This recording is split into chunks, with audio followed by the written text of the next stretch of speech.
Yeah ఊరు మీది? మాది పామరెడ్డిపల్లె. పామరెడ్డిపల్లెనా? యాడికి పోయేస్తుండ్రు మీరు? దుకాణం కాడికి పోయేస్తుండ్రు కదా.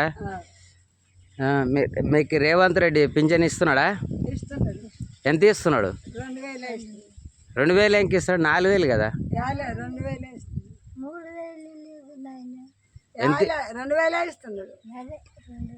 ఎంత ఇస్తా అని చెప్పిండు అప్పుడు? 4 ఇస్తాను. 4 ఇస్తాను. ఇస్తలేడు కదా ఇప్పుడు? ఇస్తలేడు. మళ్ళీ ఎందుకు ఇస్తలే? మీరు అడిగలేరా పోయి ఇచ్చాకాడ పోయి? నేను ఎవరు పోయి కలుతామో మాకెవరు తెలుస్తుంది. మీకు ఇప్పుడు 2000 ఇచ్చాకాడ పోయి అడిగలేరా? ఇచ్చినంత పైన ఇచ్చినంత ఇస్తామంటారు. మళ్ళీ వాళ్ళు ఎందుకు ఇస్తలేడు? ఇస్తా అని చెప్పిన ఎందుకు ఇస్తలేరు అని అడిగలేరా? మస్తు చెప్పచ్చు. ఇస్తే మేము పైన బిల్లు ఇస్తే మేము ఇస్తాం. అదే. నీకు ఎంతమంది కొడుకులు? నాకు ఒక కొడుకు. ఒక కొడుకు. నీకవా? నీకు మనమానులు ఎంతమంది?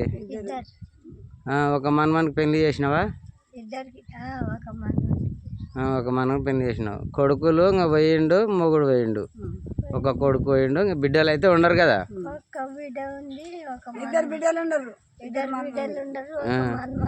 నీకెంత ఉంటుంది వయసు? ఉంటుంది 85 అని ఉంటుంది. 85 ఉంటుంది. నీకు కూడా ఉంటాయి 75 అన్న. అవులే. నీ మనమడి ఆడ పని చేస్తాడు నీ కొడుకు? కర్నూలు ఉంటాడా?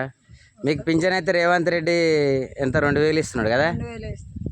మళ్ళీ మీరు ఆడ ఇచ్చాకాడ పోయి అడుగుతలే ఎందుకు? వాడు చెప్తున్నాడు మీకు. అంటే మీరు అడిగితే అది కూడా ఇవ్వడని మీకు అడుగుతున్నారు. అక్కడ నుండి వస్తే ఇస్తాము, రాని మేమే చేతి ఇస్తాము అంటారు. మళ్ళీ ఎట్లా? వాడు ఇస్తా అని చెప్పి సంవత్సరమే కదా, ఇయ్యలే కదా. మళ్ళీ అక్కడ నడుస్తుంది, అక్కడ ఇస్తున్నాడు కదా. ఇప్పుడు ఇప్పుడు ఈ చంద్రబాబు నాయుడు వచ్చిండు కదా, ఆయన ఇస్తున్నాడు కదా. మళ్ళీ ఈయన కానీ వెనక సీరే వచ్చిండు కదా అక్కడ ఆయన. మళ్ళీ ఆయన ఇస్తున్నాడు, మళ్ళీ ఈయన ఎందుకు ఇస్తలేడు? 3000 ఇస్తున్నాడు, 4000 ఇస్తున్నాడు. మళ్ళీ ఈయన ఎందుకు ఇస్తలేడు? నేను వచ్చిన చెమ్మడే నేను వచ్చిన 2 నెలలకే కానీ నేను ఇస్తా అని చెప్పిన మంచి ఎక్కడ మళ్ళీ ఏమి ఇస్తలేడు. ఇప్పుడు నీకు రుణమాఫీ అయిందే? నీకు అయిందే? ఎంత ఉండే నీ కొడుకు? మన మీద పేరు ఇవి మాపు పైసలు అయినవే? అదే అంటున్నా నేను. వచ్చలేవు కదా నీకు? అప్పు తెచ్చింది 2 లక్షలు అయినా? అయ్యలేవు. నీకైనా? మీకు కూడా అయ్యలేవు. మళ్ళీ మన పామిరెడ్డిపల్లెలు ఎవరికి అయ్యలేవు, ఏడైనాయి? మళ్ళీ ఎవరు అడగాలంటే వాడు నేను ఇట్లా తెచ్చుకోండి, ఇట్లా చేస్తా, రేపే ఇవాళ తెచ్చుకోండి, నేను వచ్చిన చెడంలో చేస్తా అని చెప్పిండు కదా. మళ్ళీ ఏడుండయి? ఏంది చెప్పేది కూడా? వాడు ఎన్నెన్నో 10 లక్షలు వాడిని ఆస్తుంది కాబట్టి పెట్టి తెచ్చిండు కదా. వాడు వేస్తే అయిపోయాయి కదా. ఇవన్నీ ఎందుకు పంచాయతీలు? లేవని చెప్పాలి. బడ్జెట్ లేకపోతే నా మొత్తం లేవరా మేము వేయలేము, నీ కర్మ నీకు పడు, అంతవరకే చెప్పాలి కదా.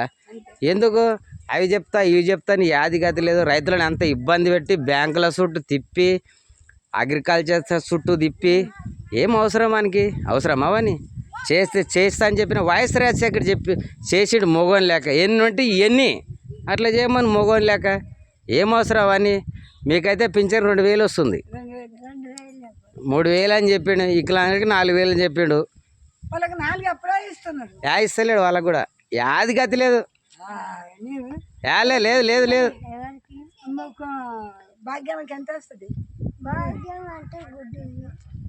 వాళ్ళకే అదే గుడ్డోళ్ళకి కానీ కుంటోళ్ళకి కానీ అది వస్తలేదు. ఇస్తలేరు. వస్తలేవులే, వస్తలేవులే అవన్నీ. కానీ సరేలే, కానీ ఏదో అంటే అడుగుదామని మిమ్మల్ని అడుగుతున్నా అంతే. సరేలే. మీరు ఇంటికి పోతున్నారా? ఈ దుకాణం కాడికి వచ్చిందేం కదా.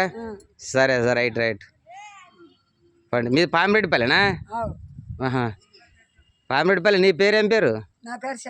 చంద్రమ్మ. ఈ అమ్మ పేరు? రాములమ్మ. నేరడుగమ్మ రాములమ్మ అంటారు కదా. మీది? మీది లేదు కదా, ఎల్లంపల్లి చంద్రమ్మ. ఓకే. రైట్. మీ రైతు బిడ్డ మల్లేష్ని మాట్లాడుతుండా? అది ఎవరికైనా షేర్ చేసి పంపించండి, జర మంచిగా మాట్లాడండి. Okay right.